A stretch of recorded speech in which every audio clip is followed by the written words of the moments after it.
Alright guys, so I told you I would do a full review on the isinwheel. It's a little windy. Hopefully the wind isn't too bad. There's a lot of things I really like about this bike, and there's some things I don't. Let's go over what the pros are. The pros are it's a fat tire.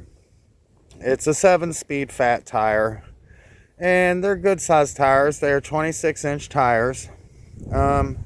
That is good if you're a heavier person. Me, I am 6'1" and I weigh just under 200 pounds. So that's a good thing. The brakes do work well. They are not hydraulic. They are just cable, but they work well. Haven't had an issue with those. I do like the big headlight. It's not as bright as I would like it to be for seeing, but when you see it coming at you, people can see it. But I do like the big headlight. As far as everything else, I did not like the cable management that they gave me. I rerouted the cables because I did have a error PO4 that had something to do with the throttle. But that's resolved since I rerouted the cables. Other than that, I do like that it has the triple tree. The triple tree is good. That's better than just the normal, single. Things I don't like. The seat I like, but it's kind of deceiving. Even though it's soft, there's like some springs, looks like springs up underneath there, but they don't really work unless you can adjust those, but I'm not sure. The seat is comfortable. It's better than like a sports seat, but it's not quite as soft, and it's kind of a little deceiving. You think it's going to be have some springs in the butt, but it doesn't. Other than just the normal cushion, but it is wider than a sports seat or a regular mountain bike seat. I don't like these plastic fenders. I like the shape and I like the way they look. I think they look good on the bike, but they are, just plastic, flimsy. They bounce around a lot. I do like the looks of them, but I would think eventually I'd probably want to, if I wanted to keep like all the rain off of my battery and all that stuff when it's raining, I'd probably want to invest the 50-60 bucks and get some full metal round fenders. And the good thing about this bike is it does come with the bolts. It comes with the holes already drilled and tapped so that you can add a rear fender or a rear rack as well. And that's also on the front.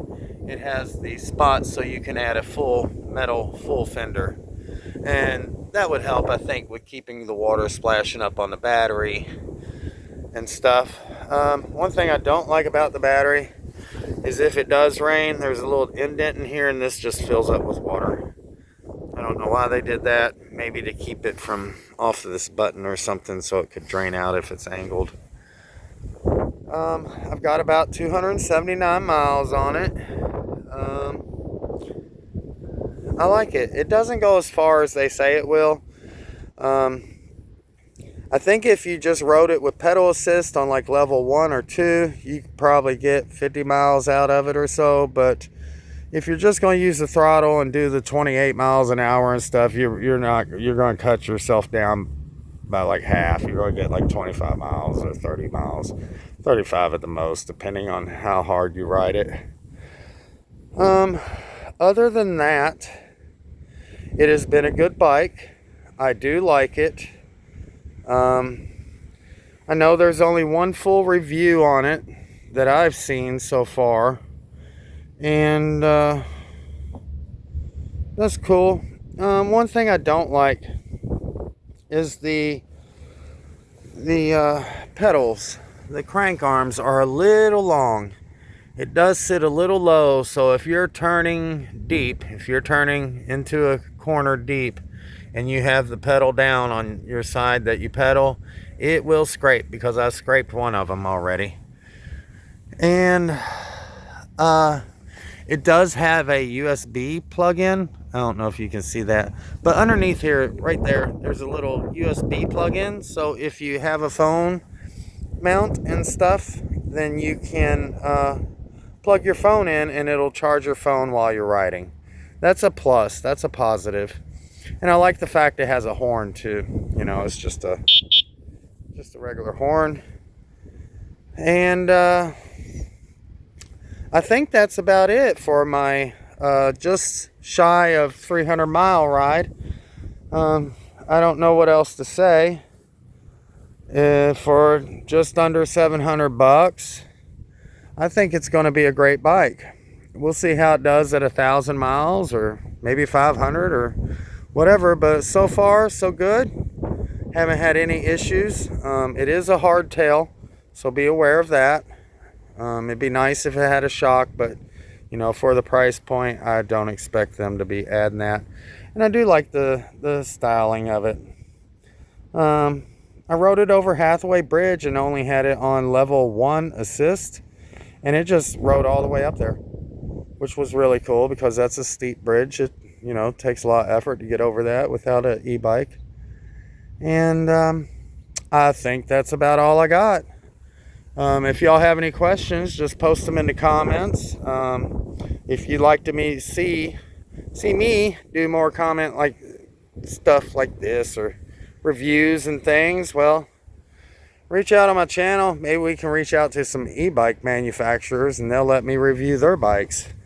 But so far, for the price point, I think they're giving people some good competition. I know not a lot of people have this bike. It's kind of a rare bike. Nobody knows about it yet quite, but I think it's really good, in my opinion, for the price.